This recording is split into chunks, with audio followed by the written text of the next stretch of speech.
Hello, everyone. My name is Kevin Navratil. I am the Democracy Commitment Coordinator and Political Science Professor here at Moraine Valley. And I'm joined once again by Dr. Dewitt Scott, Student Sports Specialist. Hey, Dewitt, how are you? I'm good. How about you, Kevin? Doing well. I'm looking forward to today's discussion. Been thinking about this topic for a while. So today it's examining the erosion of democracy in the United States. And some of the challenges that the political system is facing, some of the trends and threats that we've had with U.S. democracy. So I thought it might be important to kind of provide a little bit of context here. Now, when I was talking about the United States being a democracy, we know that technically we are a republic in which we elect leaders to make decisions on our behalf. And so we're not a pure democracy. And I also think it's important to state that the framers of the Constitution also didn't use the word democracy at all in the Constitution, and clearly didn't have very positive views of direct democracy. And I think in a lot of ways, there's evidence that they didn't have a very positive view of the average citizen, and created a lot of structures, if you will, to try to limit the impact of citizens. So you're thinking about back in 1789, who could vote, which was really just wealthy white males, and who they could vote for at the national level. It was only U.S. House of Representatives, because it wasn't until around 1913 where we had the direct election of U.S. senators. Of course, the Electoral College is what the mechanism that we use to select the president. And originally it was just the members of the Electoral College who voted for U.S. president. And of course, the Supreme Court, which perhaps we might want to talk about today as well, is completely removed from the public in that the president nominates and the Senate ratifies the Supreme Court nominees. So clearly that was our start, but I think it's also fair to say that we have become more democratic, if you will, over time. Clearly today in 2022, we have eliminated a lot of the voting restrictions that I referred to earlier, certainly based on gender and race, and also lowering the age to 18. So really now all U.S. citizens who are above the age of 18, unless you're a felon, depending upon the state that you live in, have the right to vote. So that is one example of how we've become more democratic. We've mentioned how now we can have a direct vote for U.S. senators. So I just wanted to kind of point out that it's true that we're not a true democracy, but we have this value of democracy, and we have become more democratic, if you will, from 1789 until 2022. So Dewitt, what would you like to add to start off with? I think you covered a lot of really important things. I think the thing that stood out to me, you mentioned it before. I mean, you mentioned it. I've heard it before, never investigated it, but the fact that in the framing of the Constitution, the word democracy is not there at all. It's not used once. And I believe, I could be wrong, but I believe that in all of the state constitutions, all 50 state constitutions, the word democracy is not there.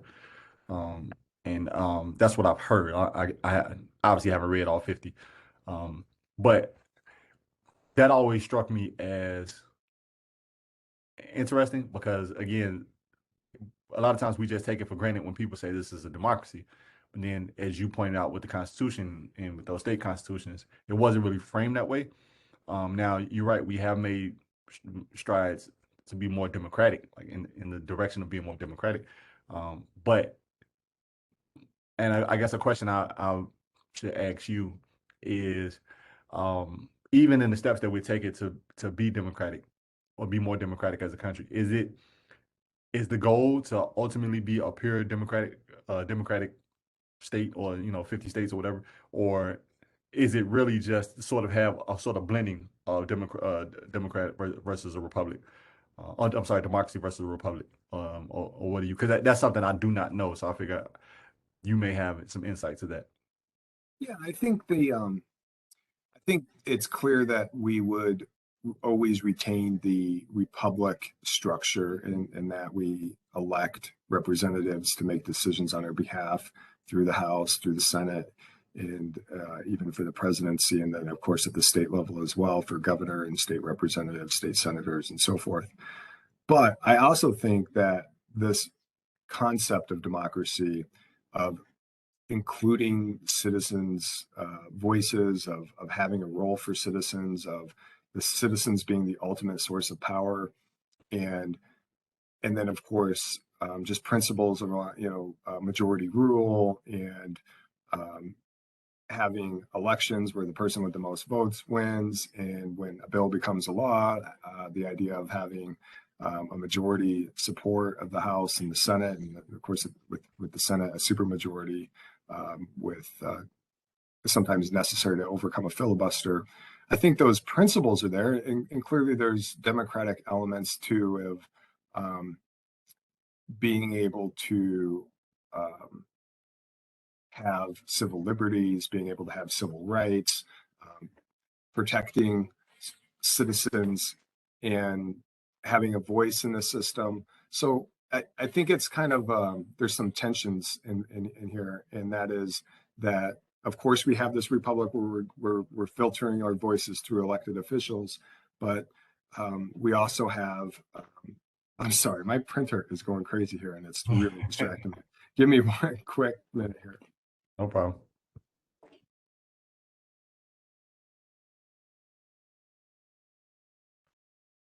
Sorry, those are the things we have to deal with here when working remotely. So I guess I'd trade in my the poor internet connection on campus for not having to hear my printer go haywire there. But yeah, I think it's really a key attribute. You know, in part, democracy is a verb and a noun, and I think that there's a process of democracy as well as a product, like a final outcome. And I think it's important to consider both of those elements. So we're always going to have that republic structure, but how can we make sure that the voice and will of the people is being appropriately heard, listened to, but then acted upon? And I think that that's important. I hope I answered your question. I'm sorry, it's a little distracted here. Hopefully it made sense. No, you did, and it sort of pushes me in a direction because as I'm listening to you and learning. Um, so the idea of having citizens having the opportunity to choose their elected officials and everybody play an equal part in the process. What I've heard and read, with all of my reading, right? What I've heard and read and studied and come across is that capitalism, in a way, prevents a lot of that, right? So, for example, the idea there's a conversation or this I want to say a theory out there that many people believe that you have the top 1% who pretty much rig the political process, and they do that by campaign donations. They do that by personal relationships with political representatives, right? And in that way, it's individuals as well as large corporations, right? And in that way, they sort of tilt the not only the political process, but the actual outcomes, the policies, the laws, the everything that's being proposed. It tilts in a way that benefits them being the 1%, and typically those benefits are, aligned around con- protecting their wealth, growing more wealth, gaining more assets, to then have more control of the political process, so then they can do this, nothing inside, right? So in your explanation of democracy and where it is, where we are now, right? What do you think about the idea that many people say that we will never get there as long as we have capitalism, right? And that's a very radical, bold thought, right? Because it's more than just saying let's monitor the amount of money we have in politics. There's an argument that no matter how much monitoring or reform you do, it won't happen as long as you have capitalism. What do you take on that? Well, I don't know. I think I get I would have to really think about that to provide a precise answer. But I think my first filter, my first reaction would be that it is clear that power is not equally distributed in the U.S. political system, and it is clear that the top 1% in many businesses, that we're talking about the Fortune 500s and their lobbying, their ability to contribute vast sums through lobbying, um, trade organizations, business groups have a disproportionate impact in the policymaking process. And I think we talked a little bit about that in a previous session. But I also think that we have the right to the First Amendment in the Constitution, and with the ability to have free speech, the ability to petition, the ability to assemble. And so I don't think it's possible to ban any of those groups. And I think the Supreme Court in recent years has ruled that in the Citizens United case that I'm thinking of, that essentially political contributions is equivalent to free speech, and that shouldn't be limited. So, and then I'm thinking also that we aren't the only, there's many democratic type political, democracies around the world. And they too, many of them are capitalist in nature. And I think, this kind of takes me back to thinking about providing just a little bit of a structure of how our democracy might be flawed, in case we haven't really made that case. So let me try to accomplish two goals here. So I'm going to share my screen for just a minute. And what I want to do is try to provide some examples of how our democracy is challenged and some of the threats that we might be facing, to really bring home how our democracy is struggling and how the quality of the democracy has been eroded. So this was a survey right after the Capitol riots, insurrection, if you will, of 2021. So this is a survey from January 2021, and 54%, the largest by far category of the biggest threats to American way of life is other people. Many people thought political violence is going to increase in the United States, and a supermajority thought that democracy is threatened. And then this is a Harvard Youth poll. This was done a little bit more recently, I believe. This was December of 2021. And so this is the Harvard Institute, Kennedy School of Politics. Majority of young people 18 to 29 believe that democracy is failing or in trouble. And perhaps more concerning is that a third believe that we're going to have a second civil war in their lifetime, and the chance that at least one of our 50 states secedes from the Union is at 25%. Bear with me here. So those two surveys are concerning to me. And then, of course, the Capitol insurrection. After that, you had over 100 different Republicans who refused to certify the election results. You have many different surveys that show anywhere from a third to perhaps 40% of Americans don't believe that Joe Biden is the legitimate president. So this is a survey from December of 2021 from a UMass Amherst poll that's showing really only 21% of Republicans think that Biden is definitely or probably the legitimate president.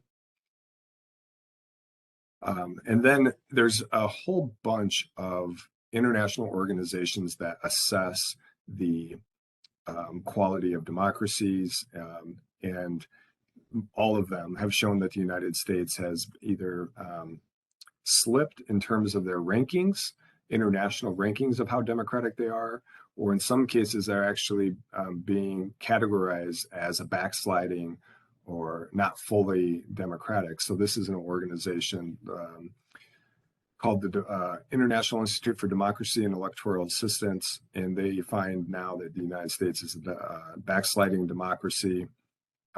And there's many other organizations that are out there that I could refer to real quick. The Freedom House and the VDEM Institute have found that democracies around the world have declined in the past decade, but that in the United States, according to the Freedom House organization, the number that is attributed to countries, the United States had declined by 11 points from 2010 to 2020. And so that's a really stark decline. And so there's a lot of different ways that you can measure and assess. And the US and the Economist Intelligence Unit Democracy Index ranks the United States at 26 of 167 countries. So I wanted to mention that, Dewitt, because to your point about capitalism and democracy, the fact that the United States is 26 and the countries that are ahead of the United States are also capitalists makes me think that it's quite possible for democracy and capitalism to coexist. Now, that being said, other countries around the world do not have the same system, structure and processes that we do. So other countries may limit. I'm thinking of the United Kingdom, where the elections are like 6 weeks. They limit the number. There's essentially like no television advertising. The amount of money in campaigns and elections is just a drop in the bucket compared to the United States. And so I guess what I'm saying is that they can coexist, but there's more regulations and limits on the role that money and groups with a disproportionate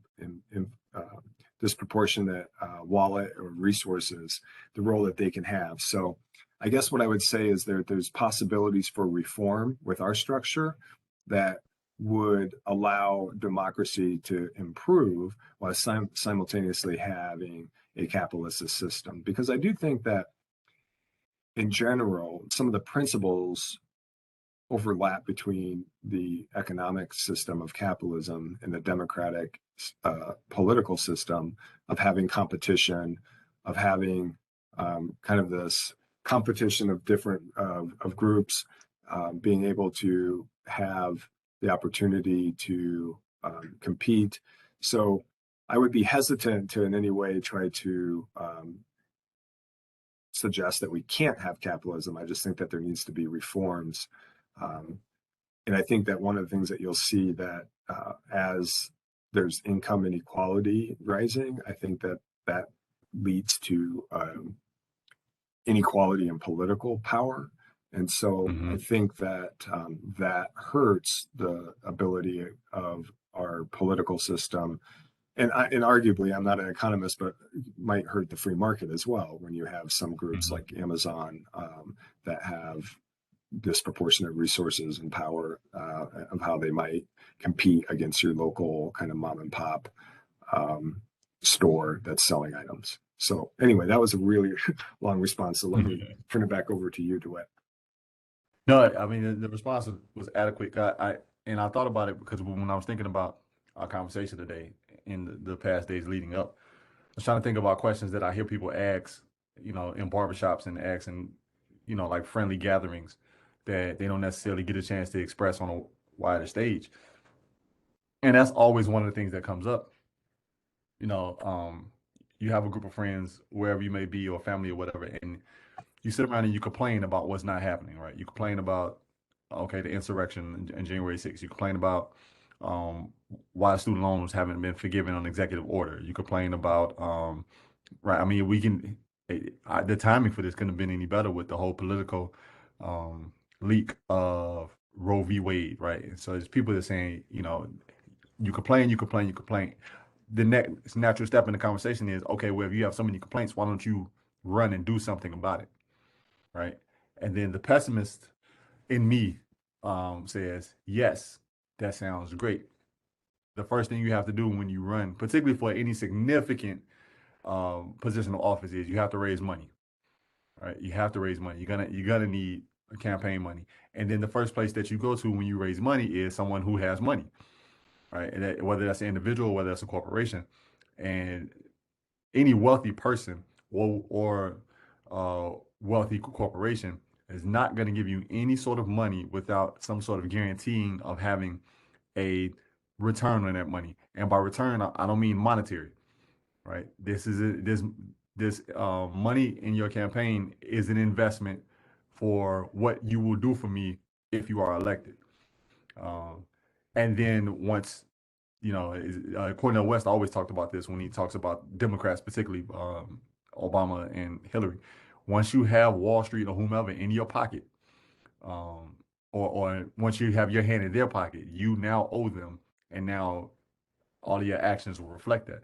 So then the average person on the street, right, the average Kevin or Dewitt, who wants certain changes, they say, "Well, I really don't have a chance. I really don't have a chance to run for senator. I really don't have a chance to run for something else. Or it would take so much to just come to start from the ground up and not take any of the evil money, right? That you just um, it's an uphill battle, right? And I know in our last conversation we talked about Bernie Sanders and his entire movement, and they sort of live by that mantra, right? That we are not taking money from anyone that we deem is not aligned with who we are. And it's just really difficult to win elections in America like that. I think that's been proven. So that's what made me think about the idea of, can democracy really honestly take place when you have capitalism in the way that we do? Yeah. And I would say, those points are all right on. And I think that maybe a more nuanced answer for me would be that the best version of our the best version of our democracy can't be realized when a small group of people or corporations, groups have such disproportionate political power. And I think you're right on too, in that how really a small group of people have the legitimate possibility of running for Senate or president. And to your point, they either have to be self-funding, millionaires, or the ability to cozy up to those types of funders. And I definitely see that as problematic for our political system. And I can't remember if we referenced this earlier, but I was just going to share, there was a study, I want to say it was from 2014, from um, professor from Northwestern, professor from Princeton, and they found that in their study that say here that this was the paper was called "Testing Theories of American Politics, Elites, Interest Groups, and the Average Citizen." So the theories of political science say that pluralism, that every group has the right to exist. We have a pro-life, we have a pro-choice group. Every issue you can think of has groups on various sides, and they all have the right to exist, and they compete against each other for policy preferences. But what their study concluded is that really they looked at 1,800 different policies, and they found that really the average citizen has next to no influence. That it's, to Dewitt's point, just really a really elite group of individuals who have a voice that is recognized in the policymaking process. So I think that's a real concern. And again, I think that then speaks to, I think it's, the Supreme Court may have been onto something when they say that speech, political donations can be equivalent to speech, but with any sort of real conversation, you don't have one person that, or a small group of people that only have a voice. A real conversation would include all voices, and clearly, if you and I each have the ability to donate, let's say $50 to a campaign, that really pales in comparison to the millions that are contributed by others. And so, the elected officials, the candidates, are going to listen, of course, more to the big donors than the average donors, and I think that's a real problem. So I think we can identify that as one of the key threats facing our political system, and that is the role of money and the outsized influence of elite groups. So I think that's one threat. On both sides of the aisle. Absolutely. And it makes me go back to that. You mentioned Obama, and if you think back to the when he, early on in his presidency of the financial crisis that was occurring early in his administration, that essentially it started before he was president. But you know, some of these banks that were bailed out, and many of the CEOs were getting big bonuses, and he called them into the White House, and there was kind of an idea that there was going to be a significant crackdown on that, and in Mhm. short, he didn't. He didn't. And that's kind of to your point about he gave him a stern talking to, but he basically, Mhm. didn't have any really aggressive policy actions towards them. And I think that's to your point, kind of to be able to win re-election coming in 2012, he would need to have Wall Street on his side, and I think that's concerning. And clearly, the average is, and I think that one of the things with that is that for the last decade, and I think Trump was able to capitalize on this, is that many Americans feel, Trump called it the swamp, and he would say things like the Washington's concerns are not your concerns, and I think he was able to strategically kind of use that concern that many Americans have that their voices aren't being heard, and that some of the Washington elite are making deals that might be more beneficial for the top percent of Americans instead of the average Americans. Yeah, Yeah. Mr. Art of the Deal, the billionaire himself, right? Yeah, Yeah. but that's true. So let's think about some of the other threats. I think we know that there's a problem. What are some of the challenges, threats, maybe some contributing factors? One that I would point to is political polarization. I think that in one of those surveys we referenced earlier, that the fact that Americans believe that their biggest threat is internal, like Mhm. not some foreign entity or terrorist groups or something like that, that we, the people, are the threat. I think that's concerning. Um, so the fact that we've moved so far aligned, like liberals and conservatives, Democrats, Republicans, um, don't want to work with each other, whether it's members of Congress. There's very little bipartisan legislation anymore. There's surveys showing that many people wouldn't marry somebody of the opposing political party. So clearly, that's, I think, one problem that we have. Another one I would say is just lack of trust in institutions, Mhm. but lack of trust in government in particular. I think that there's a bunch of surveys to demonstrate that over the last few decades that our trust in Congress, trust in the Supreme Court, the presidency, trust in media, and even uh, education and schools, higher education, a lot of the trust is eroded over the years. I think that we have a gridlock and arguably dysfunction and the legislative body with Congress and the Senate. I think there's widespread racial discrimination and inequalities that continue to persist, particularly in criminal justice system. And although there's been improvements, I think that there's been stagnant lack of progress in trying Mhm. to achieve real equality for most Americans. And I think more recently, just the lack of trust in elections. Um, Yep. we cited that example in 2020, but I think that this is, you could go back to some of Trump's statements even after 2012. I don't want to misquote him. I don't know if I have it in front of me here, but where he was calling the election a disaster, the Electoral College was a disaster, and that we should take to the streets. And a lot of that rhetoric seems like something he would say after the 2020 election, but that was after the 2012 election where he was upset that Romney had lost the Electoral College to Trump or to Obama.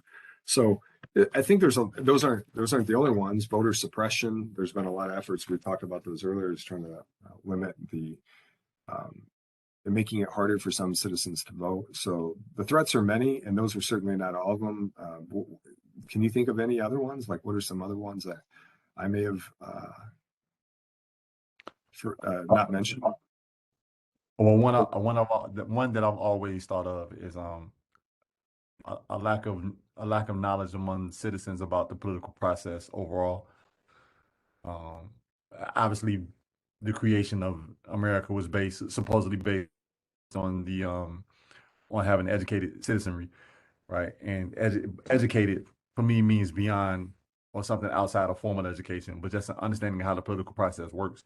And I think that the average person walking down the street is not fully clear on how the political process works, right? So you have presidents or whomever is in office, and many people would say, or you, I'm going off personal things that I hear, right? Like, oh, um, there's enough money to fight a war, but we can't open up a school on the west side of Chicago, right? And right on the surface, yes, that's right, but the majority of Americans don't understand what happens between those two, right? You have enough to donate toward Ukraine, but you have to close a school on the west side, right? They don't understand what's in between there, right? And that causes a lot of confusion, right? And I mean, we see it all the time.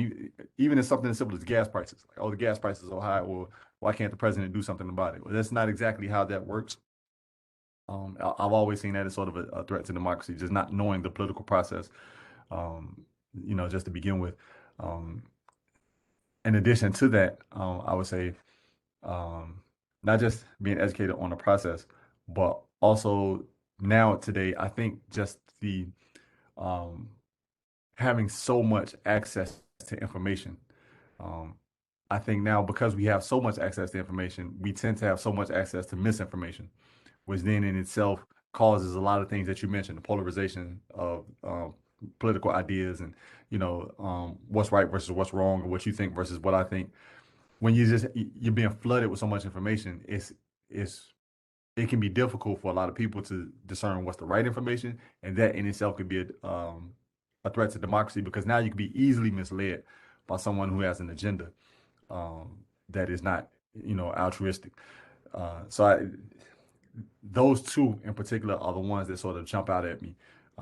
Just so much information just being bombarded now, 24-hour news cycle, right? Not to mention social media, not to mention the ability to be able to just pass information so quickly, right? 20 years ago, you got this whole thing. If I'm using political again as a example, okay, in 2002, maybe on the news we would hear about the draft of the Supreme Court Roe v. Wade being released, but now you can get it on your phone and I can send it to you instantly, right? So now we've spread that message, and now we're able to just form our own opinions and run with it, and you can share it with whomever. And before we know it, in a matter of 10 minutes, we've shared so much misinformation in a way that can be very difficult to unlearn if we finally do get facts. So those are two things that really jump out at me as potential threats to adequate democracy.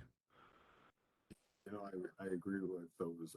In fact, now there's a strong correlation between the rise of social media and the lack of trust in media and some of the dysfunction that we're seeing with our political system and the erosion of democracy that we see in the United States and globally. And to your first point, I think these examples of when you see how much money is going to Ukraine or in the past Iraq, Afghanistan, and so forth, and then to see some of the domestic problems we have. Again, I think that was something that has kind of explained the rise of populism in the United States and kind of the rise of Trump. Is that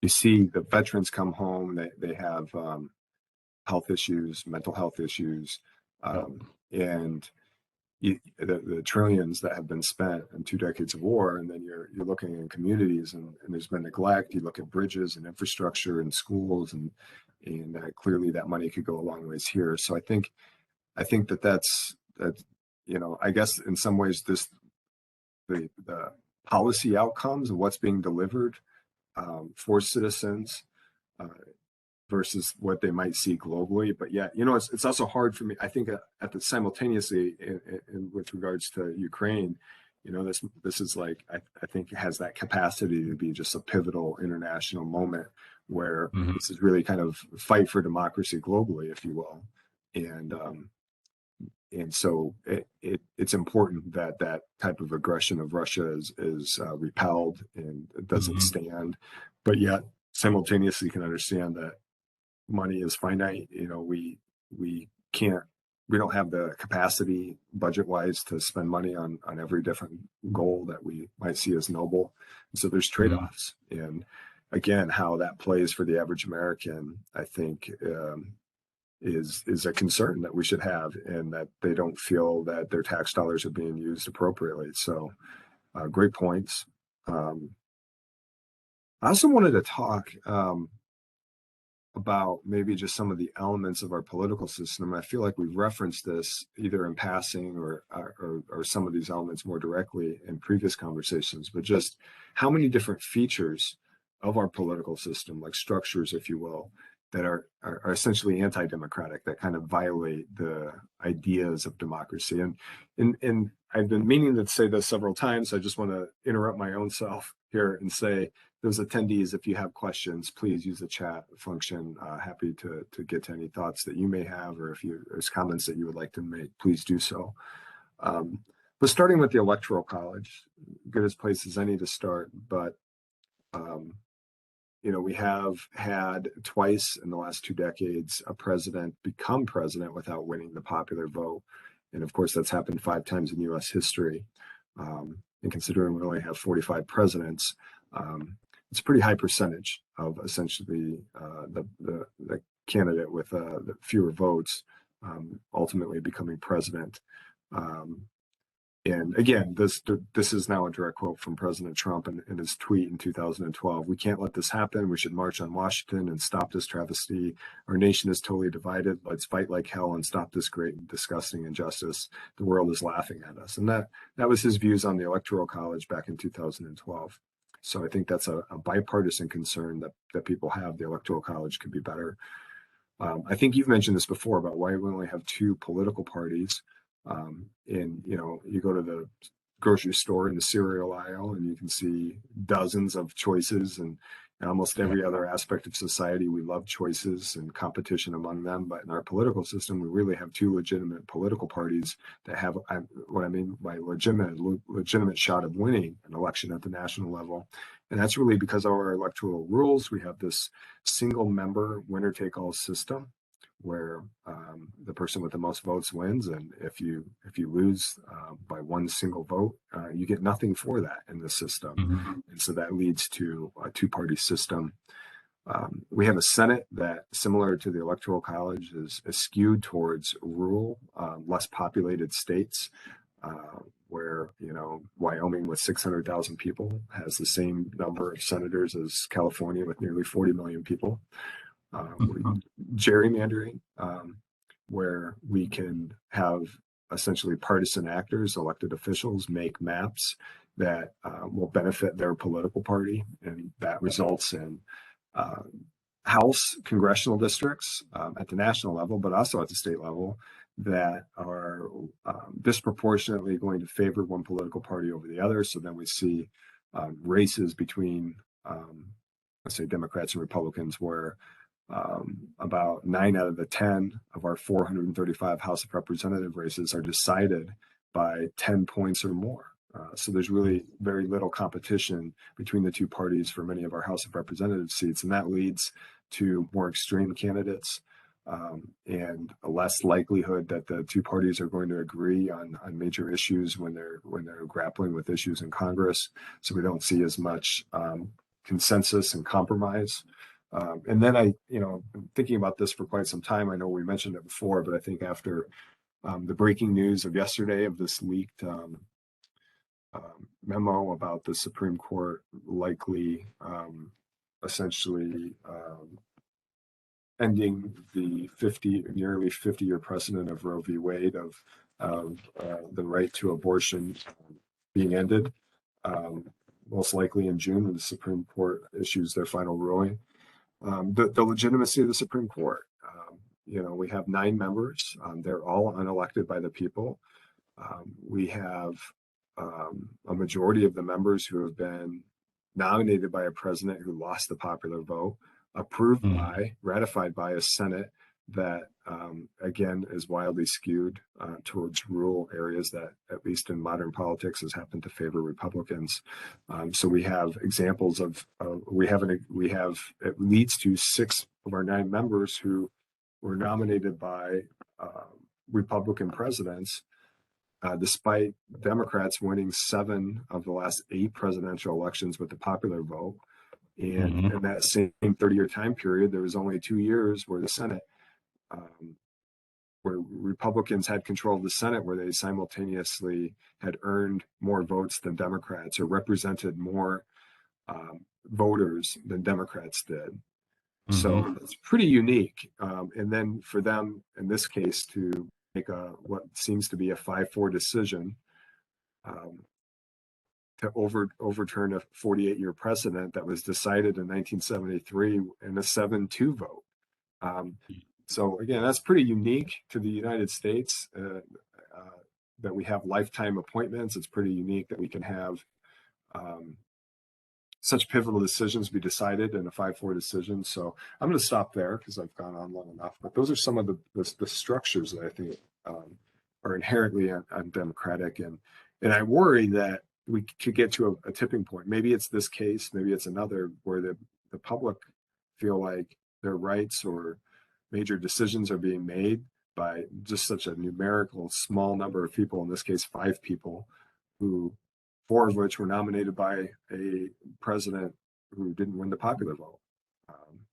And, likely this, the views of abortion of being illegal are really probably only 35, maybe 40% of the population. So it's a minority view. It's a minority Supreme Court, a Supreme Court that, essentially was nominated by a minority president and approved by a minority Senate. So I'll leave it there and see what your thoughts are, Dewitt. No, I mean, you hit everything on the head.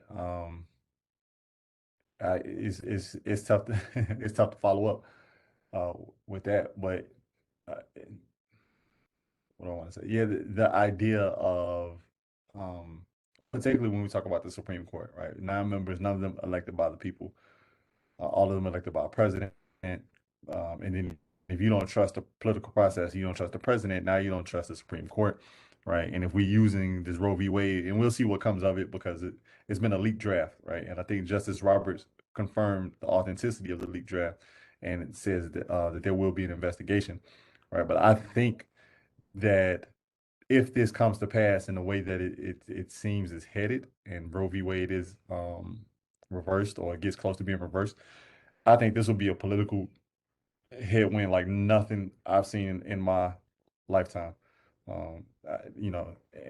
Because I mean, this is such a hot button topic, and it's an extremely emotionally charged issue, just like most political issues are. But this one I think, is of a different level, and I think this will be one of the more pivotal moments in history, right? When they write history books 50, 60, 70 years from now, if this were to happen, it would be huge. And then for it to happen in a situation, as you said, nine people, none of them elected by the people, originally created in 73 with a 7-2 vote, but now it could be overturned with a 5-4 vote, does nothing for providing more trust in the political process from the average citizen. And then that, again, becomes a huge threat to democracy, because when people start to not believe in the political process, they take action in one way or another, right? January 6th is one way. So January 6th, 2021, the Capitol riot was one example, right? You can go back to the summer before that, so what's known as the George Floyd riots, right? That was another example. But when people believe that the political process is not for them, or as you said, they're being told one thing and something else is being practiced, right? That causes upheaval in a way that is not beneficial for anybody. And that's what, that's my concern. That's my concern. So that's like I said, you hit everything on the head, and I can't possibly follow up everything that you said, but that's what I would say. I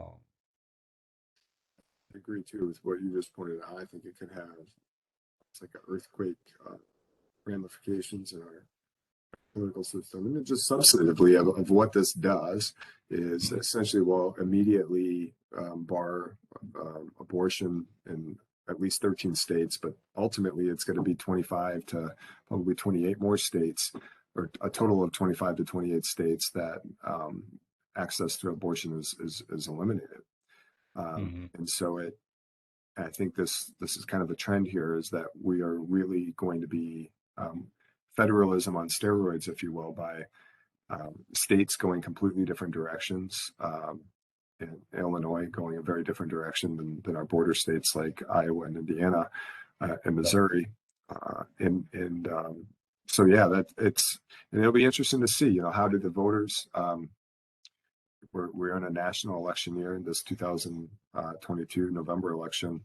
What role does this play? There's a lot of consequential races for Senate, for control of the Senate, for control of the House. There's some key governors races throughout the country as well, in battleground swing states that will ultimately decide the 2024 election. To your point too about just the will of the people, and I think for kind of political junkies like myself who watch these Senate hearings where you have these Supreme Court nominees come in and they're asked all these questions and they essentially say, I'm thinking of Kavanaugh and Amy Coney Barrett, and how they basically say that the Roe v. Wade is a precedent and it's been decided, but yet, skeptically, I think many people thought that this is the exact type of thing that could happen. Yep. I hate to get into the process part of this, but just the leaking of this memo, there's been a lot of chatter about that. And the only reason I want to bring it up is I think the Supreme Court has tried to be less political. Now, granted, there's all kinds of examples of how they have been politicized, but decorum and there's no cameras inside the court, and the list goes on and on. As how it's supposed to be kind of a unique institution compared to Congress and the presidency, and yet to have something like this be leaked. And then, of course, what are the intentions and what does this mean going forward? When you're breaking norms like this, I think that's what I've always been concerned with in the last several years, is just the norm breaking. Because the thing about norm breaking is once you violate one norm, it creates a different context to violate additional norms in the future. And as somebody like you, who's a great basketball player, who's probably played a lot of pickup basketball games, the way of norms being important, of like how you decide to call fouls and so forth. And, it's just a complete breakdown of the game when you have a breakdown of norms, whether it's in the basketball court and clearly in politics too. Norms are important. And as they continue to get violated, just sets a different precedent for us. Yes. Yes, indeed. So I know they already put up fences around the Supreme Court, anticipation of how that leak memo might be received. And to your point about kind of looking at the way that people have taken to the street in the last couple of years, and just kind of thinking through the potential of how that can be, whether it's this case or future Supreme Court cases, or whether it's the outcome of the 2022 or 2024 election. This makes one nervous about kind of where we're at as a country, and how we take defeat, or whether we accept defeat, or whether we think that the game was rigged against us.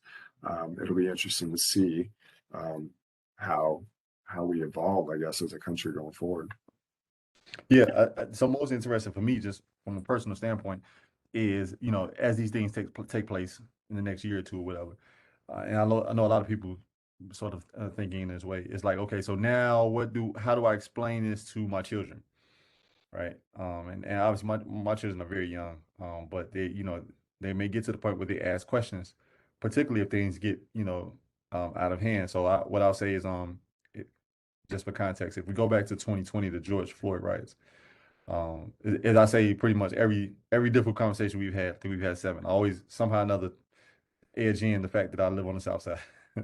I'll find a way to say that every time. Right. But the George Floyd riots completely decimated my neighborhood. Right. Every single grocery store was looted. Every single convenience store was looted. Everything was closed for days. Right.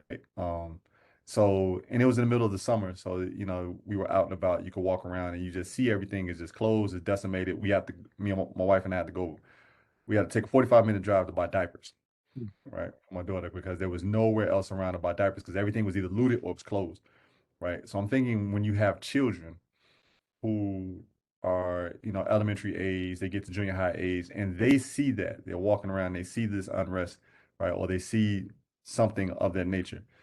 As a parent, what do you say to them, right? And they say, okay, I mean, whatever the situation could be, it could be a police shooting, it could be the reversal of Roe v. Wade, it could be anything. You know, the question, or it could be, you know, Capitol riots. You say, when the child says, okay, well, what does this mean, mom, dad, or how, you know, why is this the way that it is? You know, and I'm asking you, you know, hypothetically, you know, what should a parent, or what can a parent say? Well, you know, I struggle with that myself as a parent, and I don't I don't know the right things to say.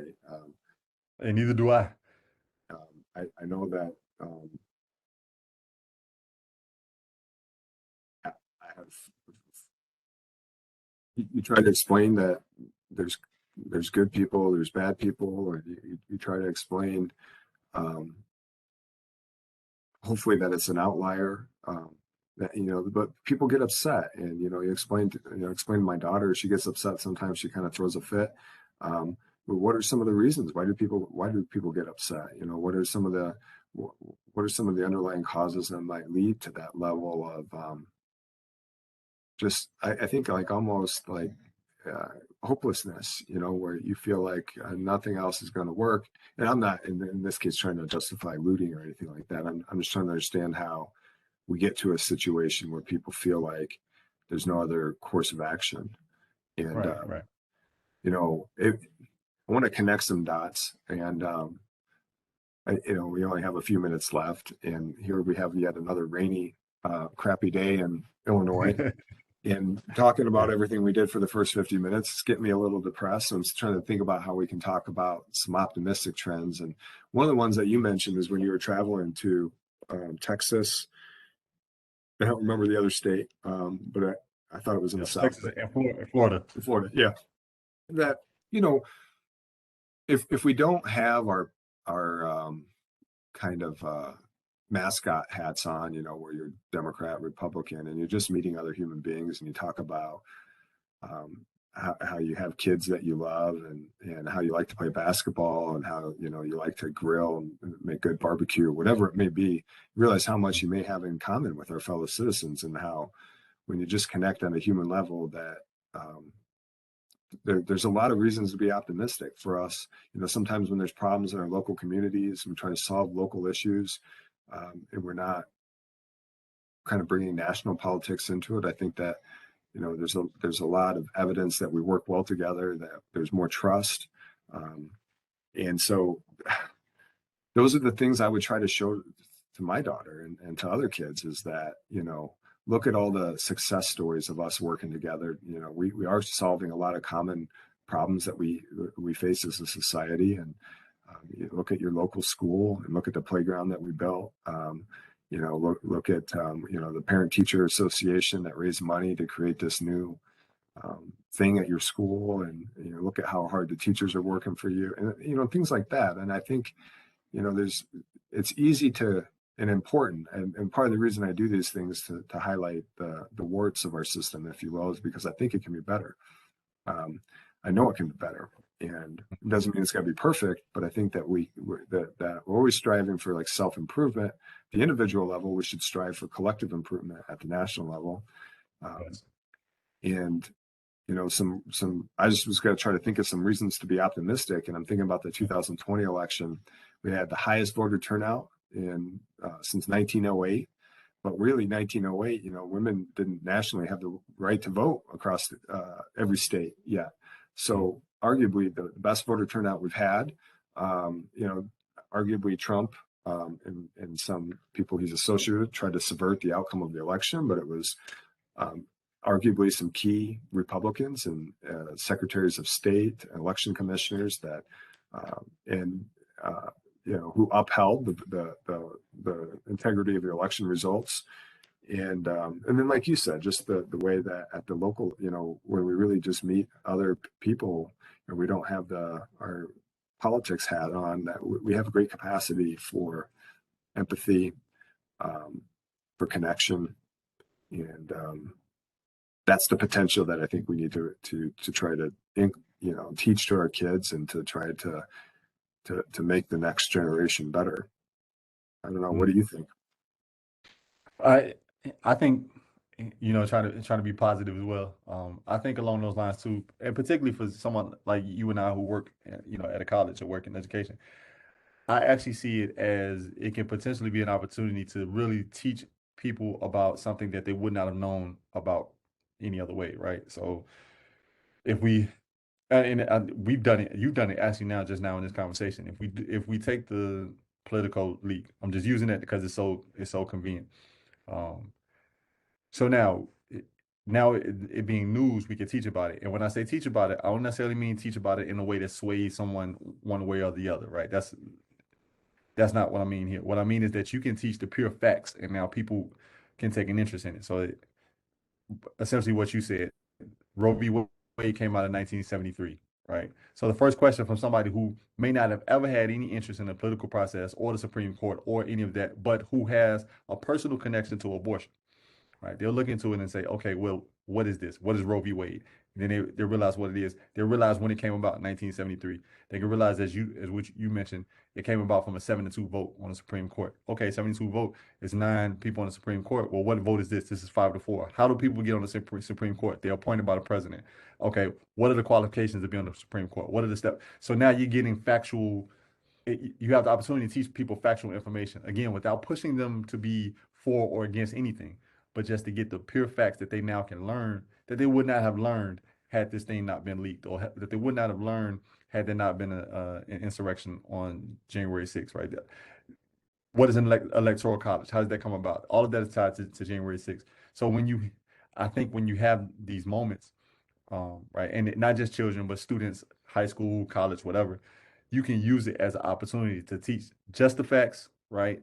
Because nowadays you get in trouble for trying, again, pushing some person one way or the other. But it's an opportunity to teach just the facts to somebody who, now you have a student that said, I never even thought about Roe v. Wade. What is that? Right. And Yeah. especially, your students in your class, as they say about professors, the life of a professor, I'm not a professor, but the life of the professor, the irony of it is that you get older every year, but your students stay the same. Right. So now you having students who 1973, they just don't have any idea of it, but now you can teach it and teach pure facts. So that's just one optimistic outcome I think that could come about. Absolutely. Political engagement is high, and opportunities for it to be even higher. And there's definitely good things. And sometimes I think we've had some tumultuous summers or the last couple of years in particular, tumultuous. If and I'm not trying to minimize anything by my use of words, but that being said, this to have 330 million Americans and living in close proximity together in some pretty trying times with the pandemic and wars and so many other things going on. For the most part, we're pretty peaceful, and there's exceptions, but they are the exceptions. So, in the meantime, there's a lot of success, a lot of coordination, cooperation, connection, and so that's where I'd like to end on a happy note. And I'd also just like to thank you for these 7. We've had 7 now conversations, difficult conversations. At least it hasn't been difficult to talk about them with you, but these are challenging topics, and I hope that we can grow this on our campus and look forward to hopefully having this in person, maybe even as early as next semester. But I'm trying to keep our momentum and keep the conversation going. Yes, it's been a lot of fun all semester long. So I appreciate you sort of quarterbacking this whole entire thing, and this was your brainchild, and man, I'm happy to be included.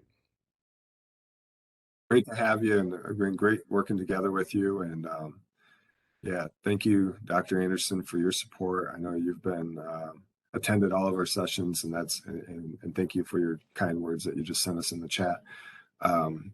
So yeah, hopefully we can get this going over the next semester, and thank you for all the attendees who've been coming and contributing, and of course we record these and share them on YouTube. So thanks to all of you in the future who may be watching this video. So all right, you take care, Dewitt, and hopefully we can have another event like this in the coming fall. Yes, thank you, Kevin. All right, take care. You too. Bye-bye. Bye-bye.